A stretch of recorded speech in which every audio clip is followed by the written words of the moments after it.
very pleased to be with you to present the Unipify ESRS interoperability package that has been in development over the last year. I'm very pleased to be here with several colleagues as well as several members of the Principles for Responsible Banking. Here's what we'll be doing over the next hour. We'd like to first present you a little bit of context, a little bit of the background, so the link basically between PRB and the CSRD. I'll be handing over to my colleague Johanna Dichter from the PRB guidance team to walk you through that. You'll then be hearing from Juan Carlos Castillo from Santander, who is one of the co-chairs of the ESRS working group that was set up specifically to look into how some of the PRB and some of the impact management implementation resources, such as the impact analysis tools, the mappings, can be leveraged for the purpose of ESRS implementation. He will explain a little bit about the working group and what we've been trying to achieve more specifically. We'll then be very pleased to actually present the interoperability package to you very briefly. That will be by myself, Karine Ab, together with my colleagues Costanza Guerra and Alexander Stopp. We are basically the SDGs and impact team at Unipify that work with all of our PRB and thematic colleagues on the Unipify impact methodology and tools. And so we've been working with our colleagues on this interoperability package and making it come to life. You will then hear from Thorbjørn Lundholm Dahl from Danske Bank, who is the other co-chair of the ESRS working group, to walk you through some of the next steps, because this is not the end of the process, and we're actually looking forward to involving many other Unipify members for whom CSRD is obviously a topical matter in some of our next steps. And we will then wrap up with a good 15 minutes of Q&A. So please feel free at any time to post questions in the chat. There's a chat function available to you on your screen where you can leave questions for us. Alternatively, you can put your hand up and we are able to give you the floor, we believe, to ask your questions. A final housekeeping point from myself is that we are recording this session just for the purpose of making the recording available to anybody from the PRB membership who may not be able to join us today, so that we can put that on the members only portion of the Unipify website after this webinar. That's it from me. With that, I'd like to hand over to Johanna to give you a little bit of the background and context. Thank you so much, Karine, and welcome everybody to this very important webinar. I will just give you a couple of overview points with regards to how does the CSRD, the regulatory developments in Europe, how has that translated into, I would say, a new reporting approach response from the PRB as well. What you see on the slide is the number of European members to which the CSRD applies. You can see that more than 2/3 of our European members actually fall under CSRD. This is of course not the only part of the global PRB membership to which CSRD applies. There are more banks, but it's a bit more difficult to get those numbers together. So 121, these are just the European stats. But it is considerable, and globally speaking, it would be even more. From moving on to the approach to reporting, give you a little background. In the last 5 years since the PRB were launched, signatory banks have progressed on the responsible banking journeys, and it became very clear that the sustainability, transparency and disclosure landscape has matured and evolved quite substantially. So on the one hand, good market practices, which also emerged under the PRB framework, are now regulatory requirements, and at the same time, also voluntary reporting frameworks have improved for the better, increasing quality, quantity, sectoral specificity. And as a result of those developments, banks now really have a plethora of high quality disclosure mechanisms and state mandated policy to guide their sustainability reporting. This was when we fully embraced those key sectoral developments, actually recognized that this was a good development to a certain degree. And by continuing to evolve our support to members, we reinforce those efforts to more transparently communicate progress made in addressing the planet's most pressing environmental, social, and economic challenges. And in that context, we developed the Responsible Banking Progress Statement for PAB signatories, which replaces what was in place until then, the reporting and self-assessment template. That statement, and many of you might already have used it, so it might be repetitive, but those who are not familiar with that, just to explain that this was developed to enable signatories to present their annual progress towards the implementation of the principles in an executive summary format, so very condensed format. It aims at really reducing a bank's reporting burden, not having to report on the PAB with an additional quite long reporting and self-assessment template. So it's a one-pager only, and creates a document that helps demonstrate to external and internal stakeholders through a rather concise narrative how sustainability is a key aspect of their bank strategy in the drive of competitive advantage. And through the step up of global reporting frameworks on sustainability and of regional regulatory reporting requirements, specifically in Europe, transparency has increased to a level where for PAB banks, they can now focus on strategic monitoring, assessment, and communication of progress, and therefore to reallocate some resources from PAB reporting to action without overall loss of transparency and accountability. So the purpose of that new approach to transparency was really to bring a simplified but uniformly used summary statement to member banks that they can use to showcase progress individually. With that, maybe let me pass back on to, I think, Corinne, I'll pass back on to you. Thank you so much.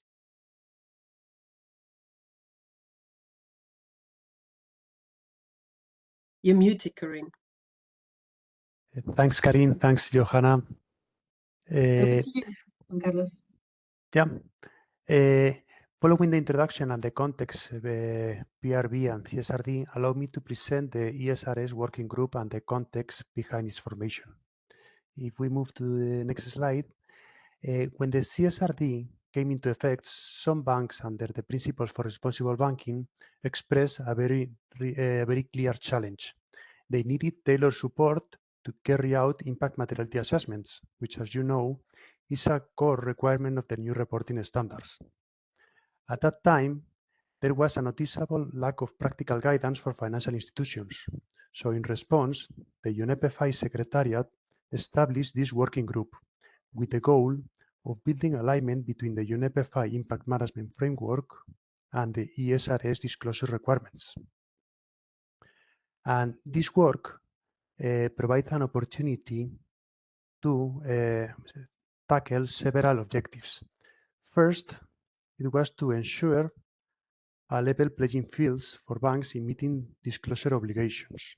Second, it was to promote the production of comparable, meaningful, and reliable data for users based on a clear audit trail. Then, as a third driver, it was to converge over time between UNEP FI's management tools and the European regulatory frameworks. And as a whole, another goal was to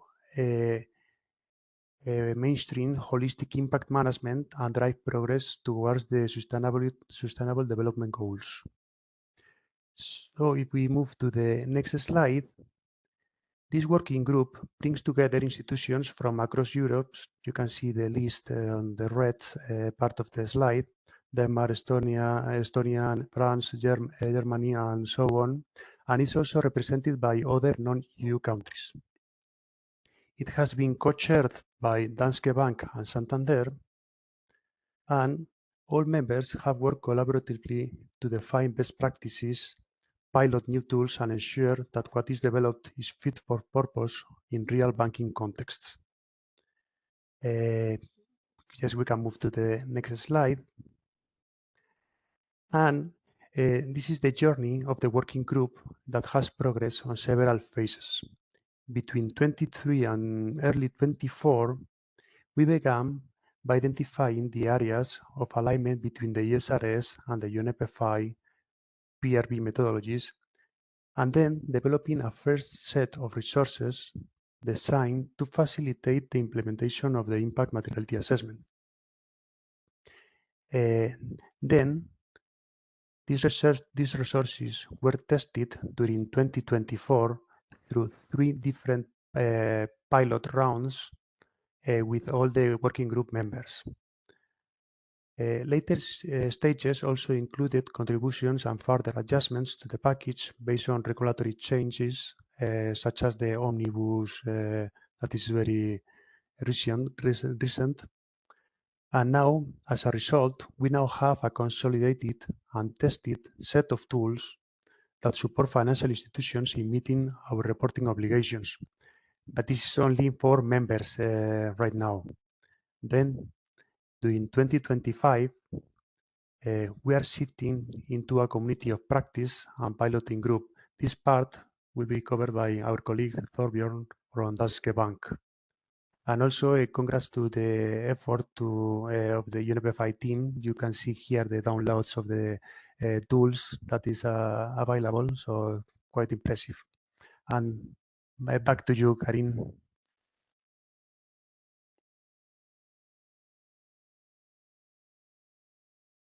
You are muted, Karin.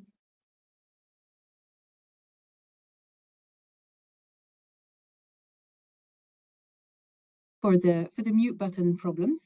Thank you for the overview of the working group, and let's dig into the interoperability package. I'll just get started briefly to explain what the package is made up of. As you can see, there's a few items, which is why we've referred to this as a package. So first of all, there's a couple of items here that are more of a narrative and conceptual nature. So that would be the UNEP ESRS Interoperability Guide. This is a narrative piece, it's a Word document that helps understand how PRB requirements and the UNEP impact methodology relate to CSRD and ESRS, and as a result, how they can be supportive in the implementation of CSRD and ESRS reporting. Linked to that, there's a specific item, which is a topics mapping. Under UNEP, you know that as part of the impact methodology, we use a series of topics captured under the impact radar. Under ESRS, there is a specific set of topics laid out in application requirement 16, and a core part of using one framework to support the other is understanding how these topics relate to each other. And so we have a specific element of the package that looks at that in detail. The third element you see here in the package is the actual disclosure module and accompanying user manual.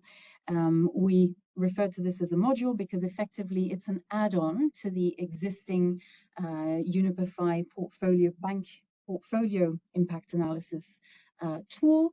And this is really the part of the package that enables you to leverage the mappings and the tool, especially the earlier modules that relate to context analysis and needs analysis, and then the portfolio review that is in the identification module enables you to carry through that data and that analysis and put it into a format that will help you for the materiality assessment requirements of CSRD. So these are the 3 elements of the package. Just to give you, a sense of how ESRS and UNEP relate to each other, how they align. In a nutshell, on the highest level, those are, the objectives level.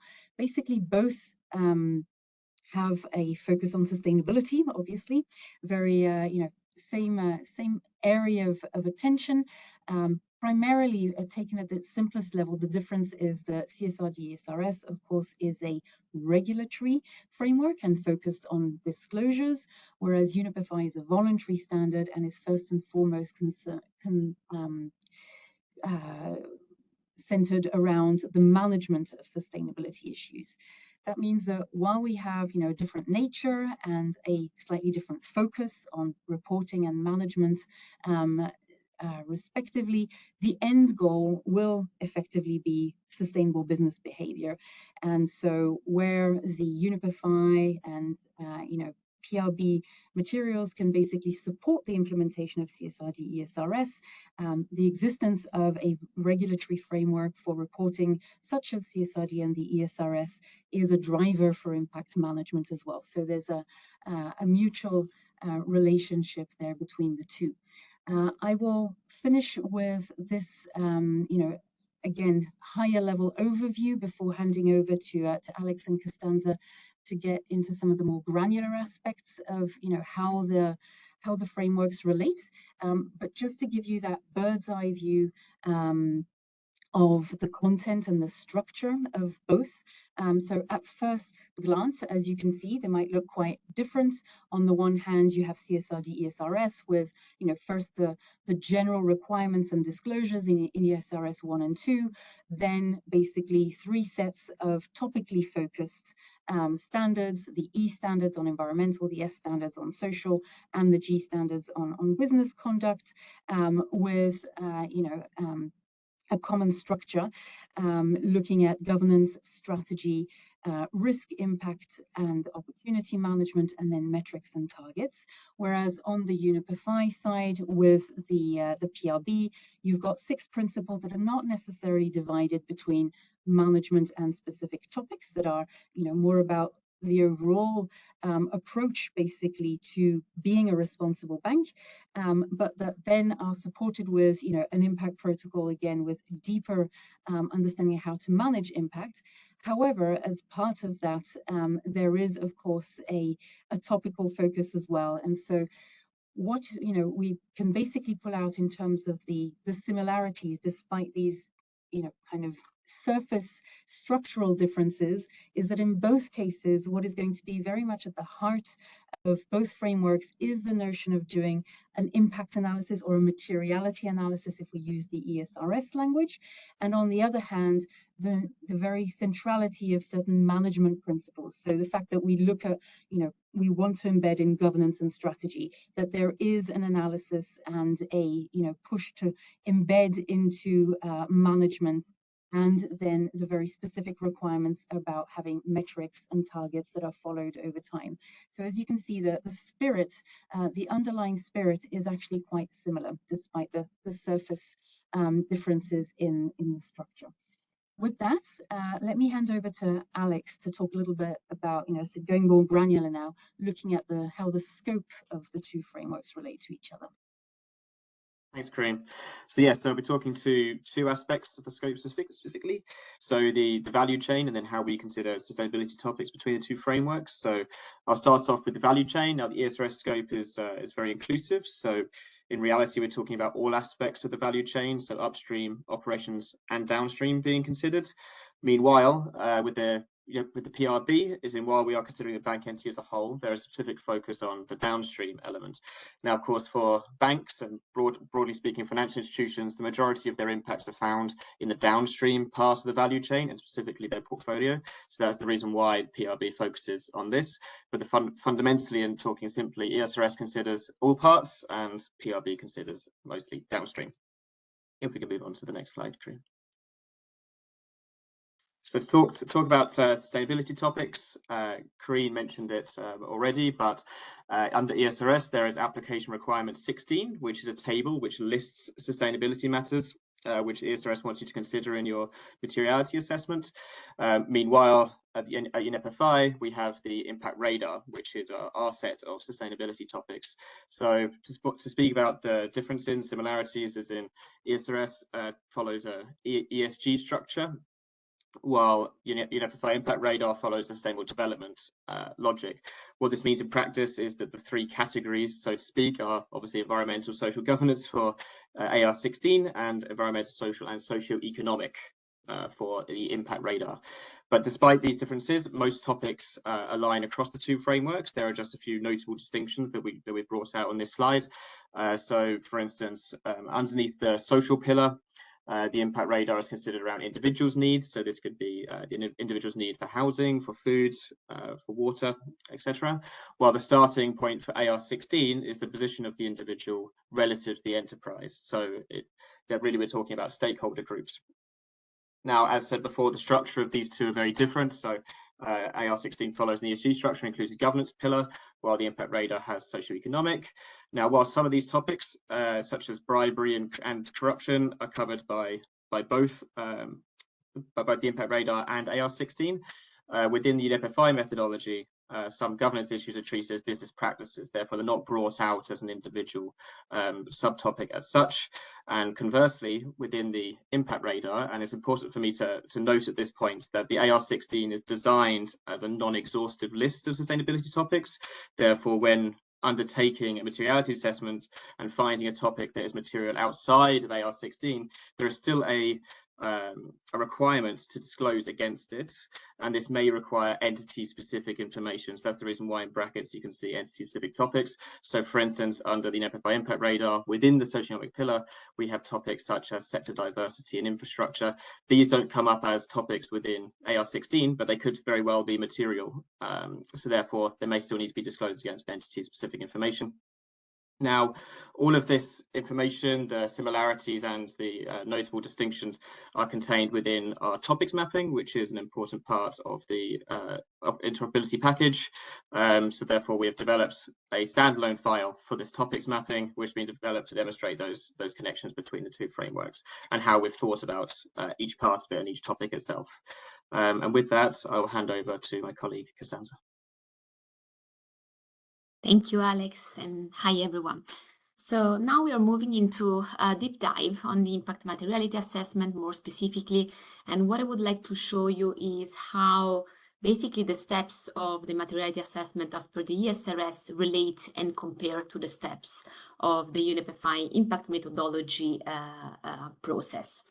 So as you know, inside the IFRAG implementation guidance, there is an illustration of the different steps that the undertaking could potentially follow to perform the materiality assessment.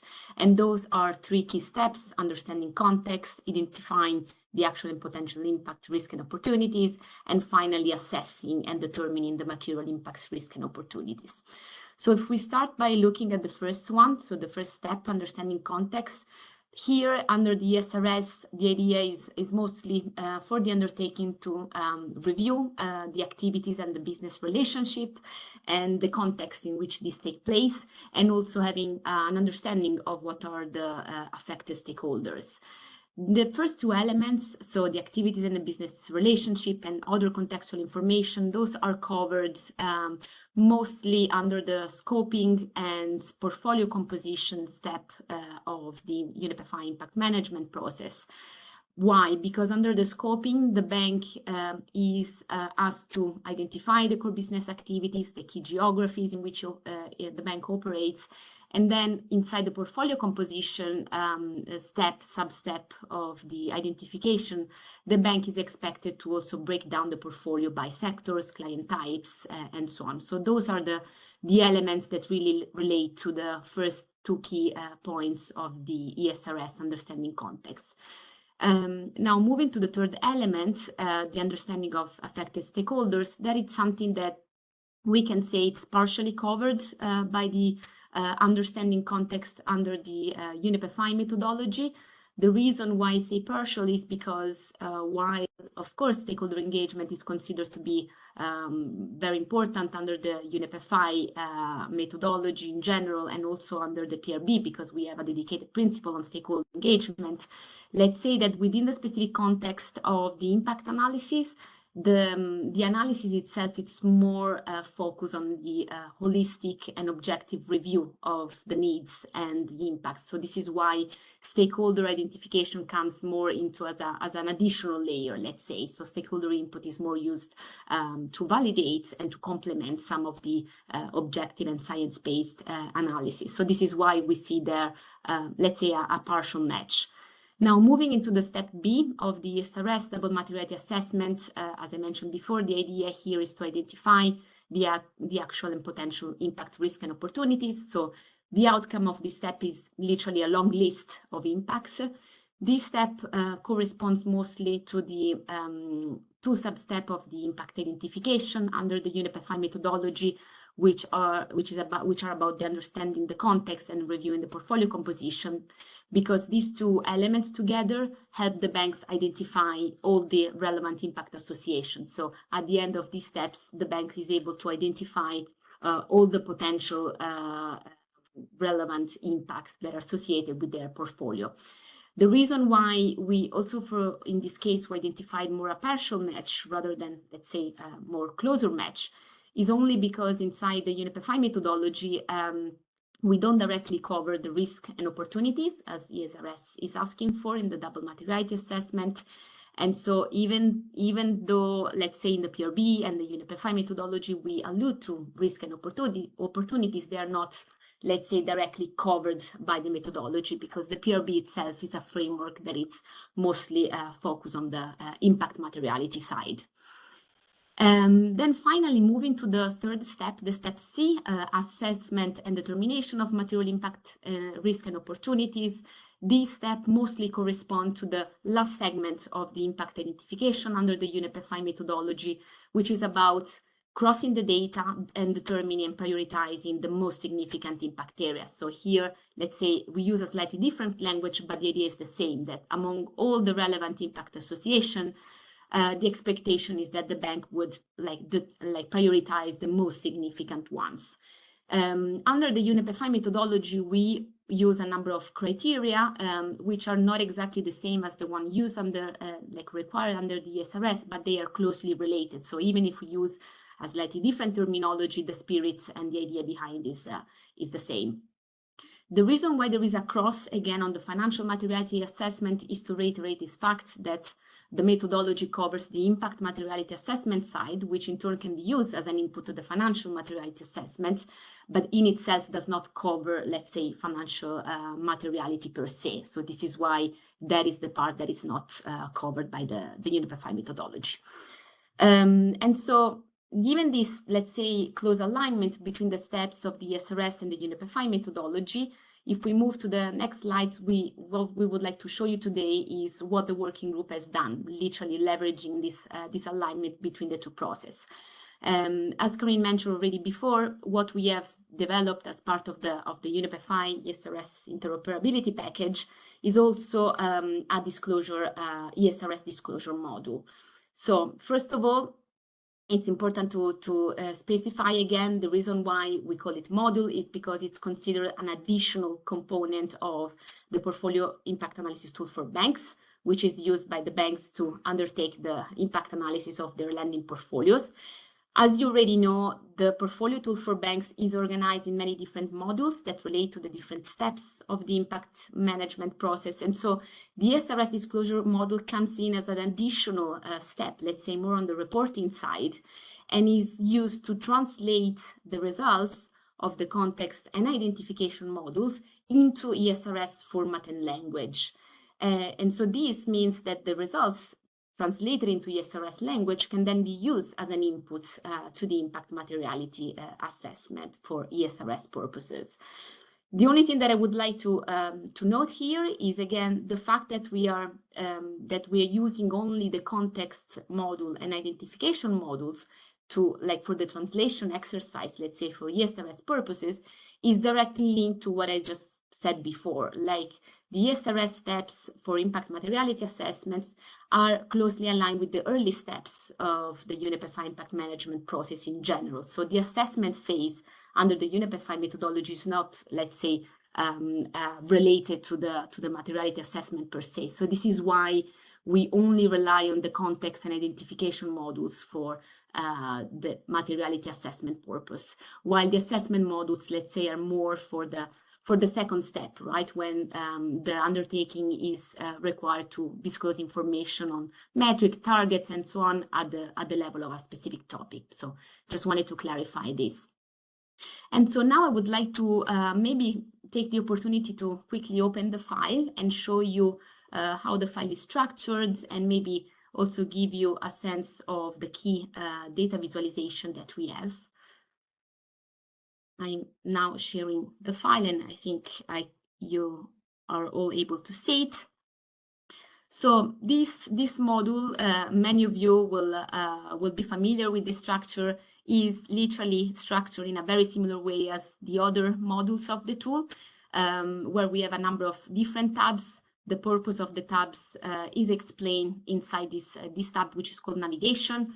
Like in a nutshell, what you can find inside this module are, as always, a number of introductory worksheets, among which maybe one of the most important one is the one called Guidance for Auditors, which most of you will find it helpful, because this is the place where we literally map how basically the different ESRS requirements have been implemented inside the tool module. So this is something that it's particularly helpful when you are engaging with your auditors and need to explain exactly how you carried out your materiality assessment.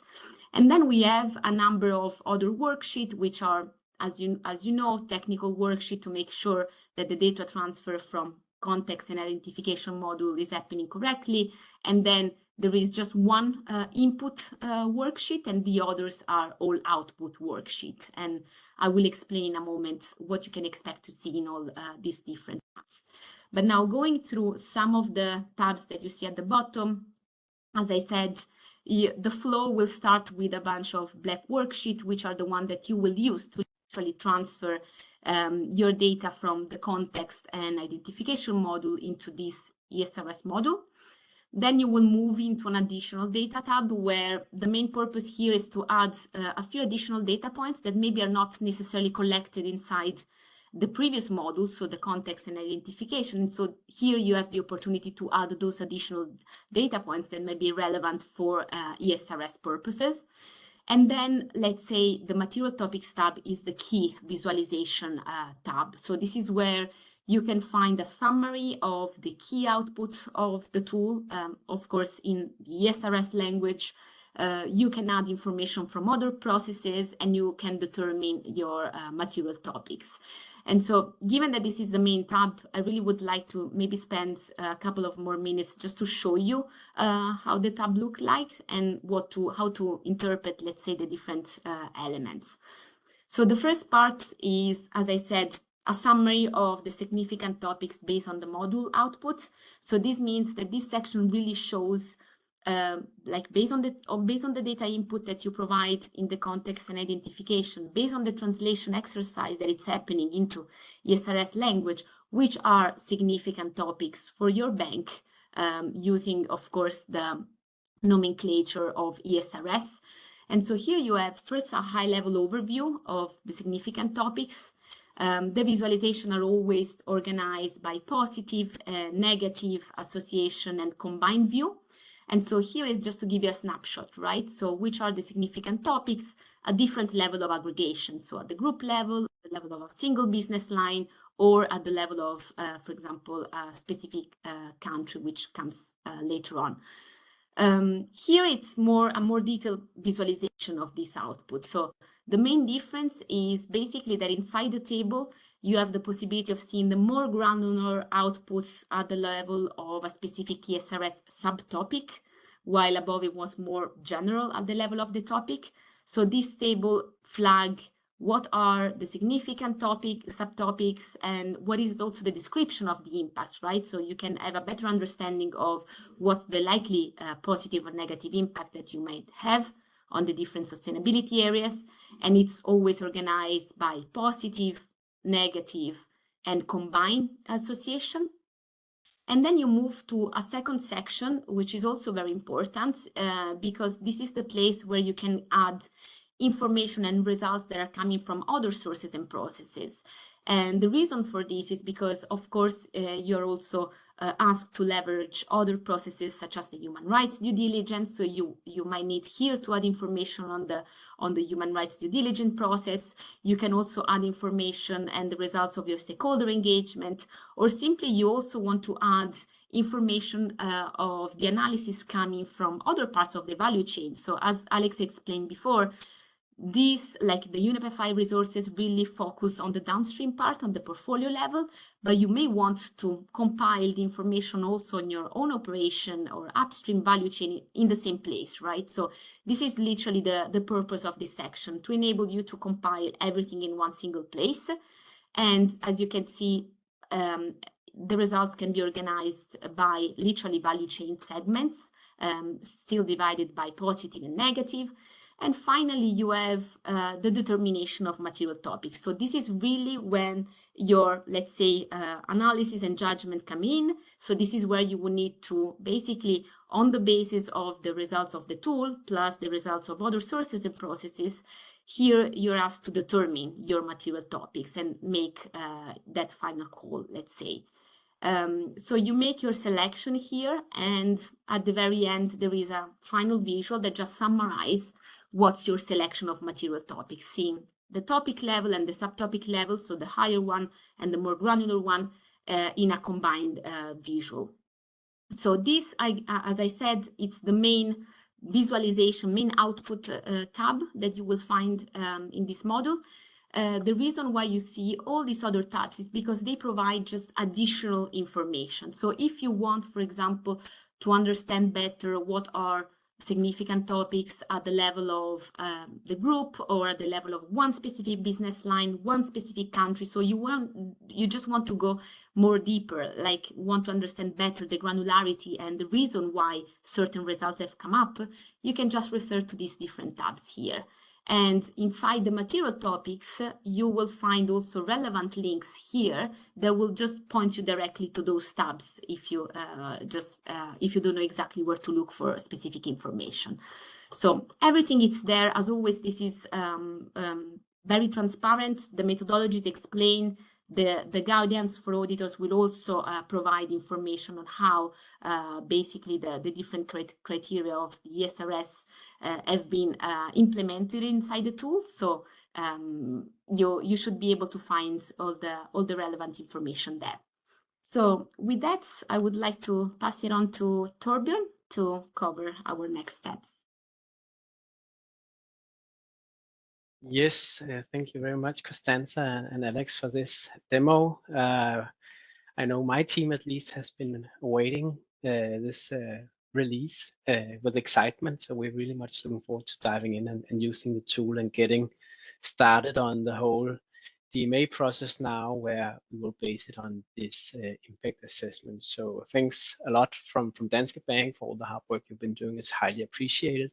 And also this about, for the auditors, we've just been through our CSRD reporting and have had a lot of conversations with the auditors and so on. So I think that's really helpful for all of us, that we can give them some guidance on how they can actually see that what we're doing here is actually kind of applying to the ESRS requirements. I'll just speak a little bit to the next steps from here. And so now with the launch of these tools, now we all need to kind of roll up the sleeves and get working with it. And what we thought would make sense now is that this working group here will transition into a community of practice. So what we will be doing is really much about sharing knowledge and learnings on how we're using the tool and the impact assessments and so on. And also following up on what's ongoing in relation to the omnibus simplification measures. So following that, and also potentially with time, that will give rise to some kind of adaptations and changes to the tools, but that is a little bit to be seen. The idea is for having these calls, knowledge sharing calls, bi-monthly, with the first one happening in May. So the idea is that now we have the tools launched, and then we'll start working on it, and then we'll meet up to share reflections and also compare notes and learnings when we get a little bit further ahead. If you move on to the next slide, then what we envisioned would make sense to talk about and discuss in these meetings, and that is, I'll open up also for other inputs and reflections following. But our initial thoughts was that on the first one in May, it will be very much about sharing experiences with actually working with the tool, kind of any learnings to share, any potential challenges and so on. We can discuss that. And then, of course, also updates in relation to the omnibus. How is that progressing? Any news coming out? And what do we think about that? How should we potentially work with that and include that in the future? Then in July, we also envision to have a touch point before we go on summer break. And here it could be also maybe a little bit, we could start discussing the results we see coming out of our efforts in the tools, and how do they resonate? How have we been working with it? Any interesting learnings to share in relation to that, just for us all to kind of beef up our common knowledge levels. And again, touching upon a couple of months will have passed by, so maybe we know a little bit more on what's happening in relation to Omnibus, and we can discuss that also in this group to share kind of reflections on how that may have implications on the tools or our impact assessments. Then after summer holidays in September, we will again meet up, and then we can also share a little bit.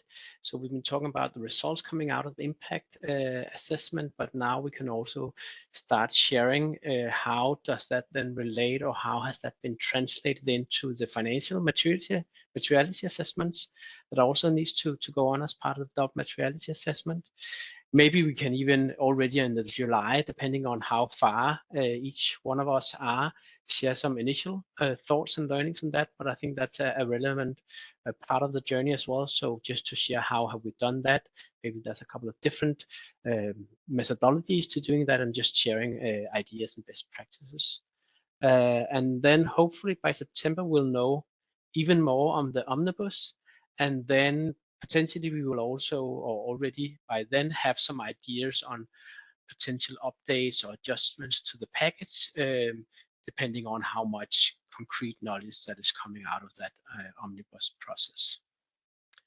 Then in November, here we thought it could make sense also to share experiences on, of course, again, where are we at and what have we learned through the process, but also how do we utilize this information and these impact materiality assessments in our strategic work in our organization. So one thing is, of course, we need to do the whole reporting part of it, but we already need to remind ourselves that the reporting side is just one side of the main aim is for us to actually start taking actions and using this in our strategies, in our financial institutions and so on.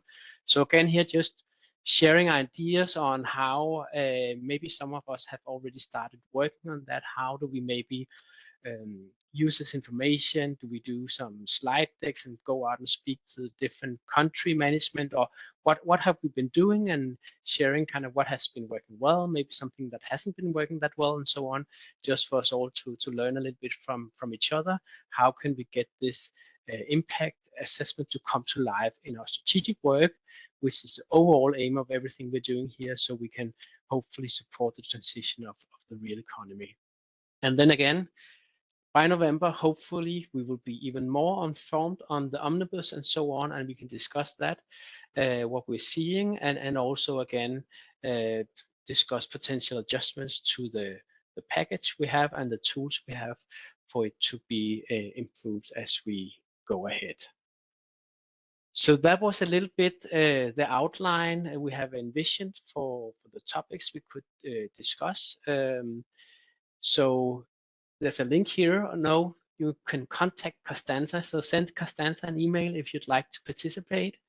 But also, I would like to just open up for any thoughts, reflections on potentially it could be other topics that you thought would be meaningful for us to discuss in these calls and meetings, or any other kind of reflections or anything else. Please just shout out or write in the chat. And I don't know if anything is coming in. Yeah, is it you, Costanza, who's following? Yes, there is, I think, a hand up from Julian. Mm-hmm. Julian, feel free to come in.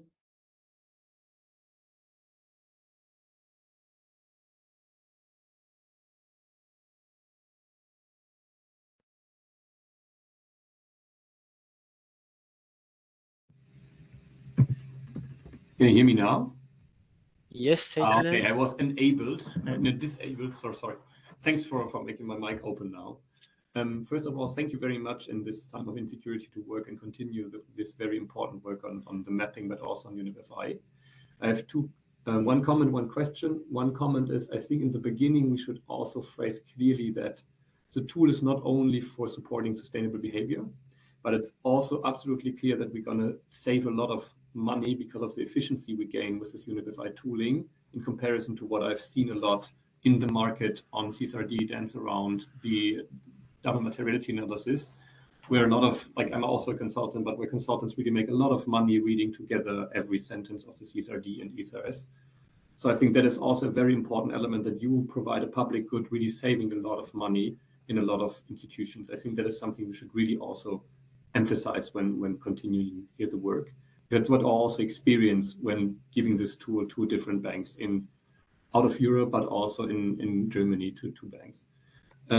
The second one is, do I understand it correct that if we have a banking client which is a UNEP member, then we can tell them there is the standard out and you can have as a member access to it, or is it only accessible to this group? Maybe, thank you so much for Julian, both for your comment and a question. I'll just speak to the first, and then I'll just hand over to kind of when is it accessible to whom. But I think you have a really important point of this about this is really a way for all of us to work efficiently with this. So we're building on 5 years of practical experiences and tool working, and now by this interoperability tool here, actually using it for regulatory reporting. So that's also what we're feeling, and just speaking on behalf of Danske Bank, that this is really, really helpful and saving a lot of resources. I think that's a really important point. Thank you for stressing that, Julian.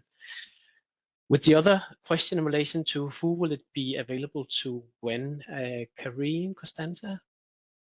Sure, happy to come in on that. So indeed, at the moment, the resource is UNEP members only. So any PRB members are, have access to these resources. It was in one of the slides, but I did not particularly speak to it, so I should do that now. In terms of where to find it, you can find it on the members only section of the website. There's a number of ways to get through to that. One of the maybe easiest one is to just go to the banking portion, and then in the menu of the banking section of the website, you will see the very clear link to the members only resources. The reason why for the moment we're limiting access to members is basically because there is a little bit of ongoing work, of course, with the omnibus. Certain things will shift a little bit, data points will be reduced. There may be additional clarifications provided, including on double materiality assessment. And so it did not feel appropriate to be putting this out as, a completely finished product out in the open market just yet. But as was pointed out, this has been developed off the back of a full year of piloting, and prior to that, of course, all the work that has gone into the methodology and the tools of UNEP in general. And so we did want to make sure that the piloting and some of the benefits could already be drawn, especially because what we're sensing is that, while the number of data points will be adjusted and while there will be a number of clarifications, the general underlying principles, especially for materiality assessment, are not going to be, fundamentally changed. So we felt safe in sharing this with you as members. So hopefully that provides a bit of extra clarity on that point. But Great, great kickoff to questions and answers. Alex, Costanza, sharing screen, so I can't see if there are other hands up or maybe comments in the chat. Please do vehicle them.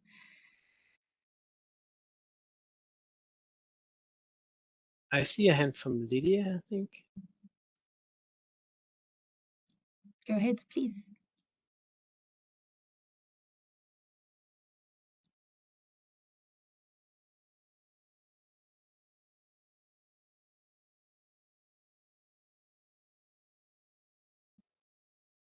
Is Lydia able to unmute herself, or do we need to do anything on our side?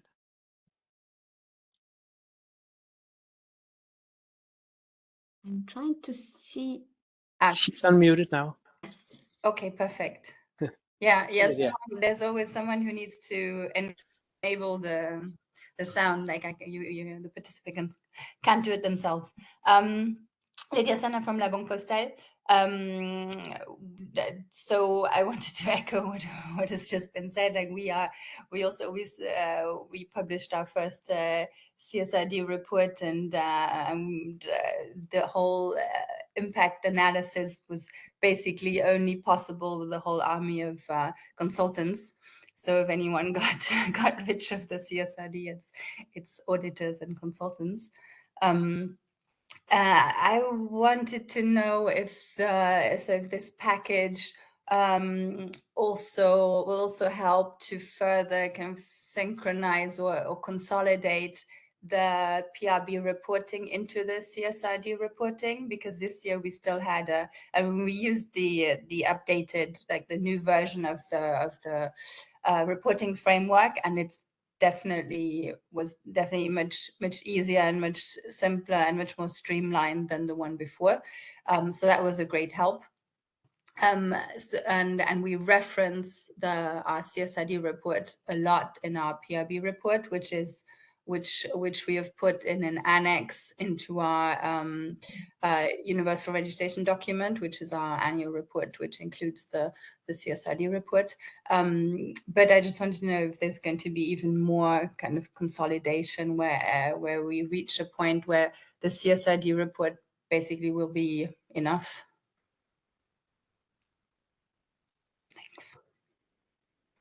Thanks, Lydia, for the question. Perhaps I can say a few words, and I don't know if Johanna would like to add as well. So as highlighted in the interoperability guide, there are a few nuances here and there in the principles and the spirit. I think there's very, very strong alignment between the two, but these are general principles. The devil is sometimes in the detail. So I think it depends a little bit on exactly how things were implemented. As you know, from a UNEP methodology perspective and the PRB, there's that strong focus on contextualization, including really understanding kind of the local context, etc., which is very much in the spirit also of CSRD. It might not be spelt out quite as in quite a granular way. So I think some of as I said, the devil is in the detail. But overall, I think there's a sense that there is that strong alignment. And a question that we've had on a number of occasions is the extent to which we've been able to also engage directly with EFRAG on the work that we've done, and seek their eyes on kind of the alignment and the extent to which this resource can support on the impact materiality assessment.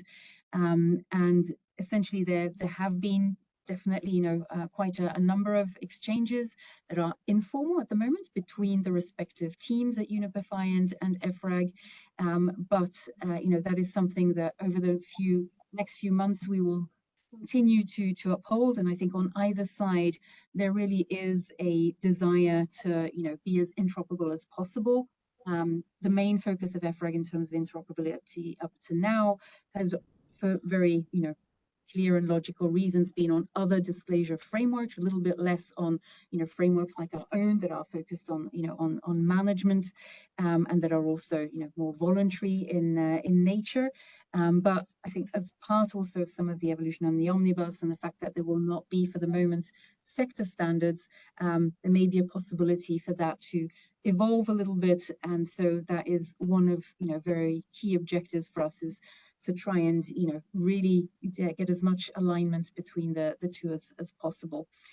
So I hope it gives you some insights. And as I said, Johan, if there's anything further you want to say more broadly about, PRB, please feel free. Happy to add to what you just said, Corinne. We have the framework review mechanism embedded in the principles, as in every 2 years. So now we've just gone through that framework review process with that updated approach to reporting, and we will again look into that in 2027. For obvious reasons, because of course a framework like that cannot be changed too often, or things need time to also settle in. But as Corinne said, it's very much in that spirit of alignment, and also in that focus of, the PRB are not a reporting framework, they're a strategic framework. So, I couldn't tell you what the world looks like in 2027. We'll need to see, but for now, the next 2 years, the current approach will remain in place. And just to come in maybe on a practical note also, Lydia, from our experience in Danske Bank, I think the new version is a kind of really consolidated, and we have also performed a very kind of slim reporting, where as I hear you have also been doing, more or less just referencing the CSRD report, which is already kind of audited and so on. So it's a really slim version now, and then I think it's a good idea to think about for, was it 2027 or the next review, maybe something along the lines, if you have already filled out X, Y, Z in the CSRD report, this may not be needed, but again, to be seen. But thank you for input, Lydia. All right, thank you.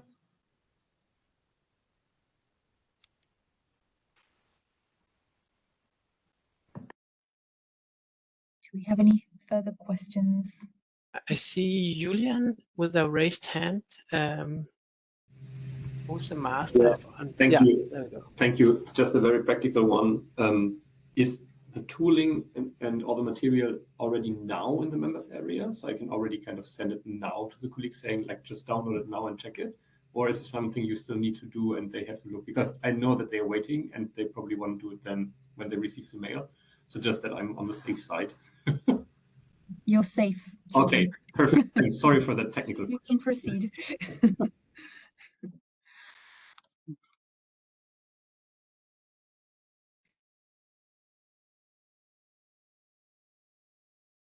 Are there any further questions? I guess we're closing in on time, probably. I can't see so much. But let me know if you see anything further coming up in the chat or any hands going up. I did want to just also mention that there is, of course, this group that we're kind of inviting to enlarge as a community of practice, specifically on impact materiality assessment. But at UNEP there is a broader regulatory implementation support program. And a big part of that is actually on EU regulation. And within that, not a small part has to do with CSRD ESRS. Some of you may have already participated in what is, essentially a webinar series to help sense make and, do a bit of peer exchange relative to the standards. And so just to point out that that is an ongoing program. Grayed out are the sessions that have already happened, but there's more coming. As you can see, at the moment, there's really an effort to dig into the individual topical standards and, explain those a little bit more. But there will also be, other types of sessions including the focus on the data architecture, and also the possibility to branch out and see how this applies overseas, outside the European Union. So do keep that in mind. And the information on the calendar is in the same place as the package we've been sharing with you today, the members only website. We will circulate this deck where these links are actually active so that you can click on them, but wanted to remind everyone that there is that broader program available to you as well. Just checking how we're doing for potentially any hands up or chats. I think I'm seeing a nod, more of a head shake, sorry, not a nod. Maybe I hand it back to the co-chairs for any final thoughts or comments to the group of participants today, and those that will be listening to this in replay, of course, further down the line. Yeah, so just from my side, yeah, thank you for the launch, and I'm really much looking forward to now the discussions coming up when we try to use the tools. But thank you all for engaging, and thank you very much for the good questions. Juan Carlos, any final remarks? The same. Thank you very much for all the effort, and really want to test these new resources and improve and test, and happy to look forward. I'll see you all in the next meetings. Thank you very much indeed. Yes, we look forward to the next sessions. We'll circulate deck and calendar, and just sharing with you contacts. You can contact the SDG and Impact team, the banking team, or indeed the European coordination and policy team. We're all here for you. So thank you and have a good rest of your day. Same to you. Thank you. Bye, Thank you. Thank you.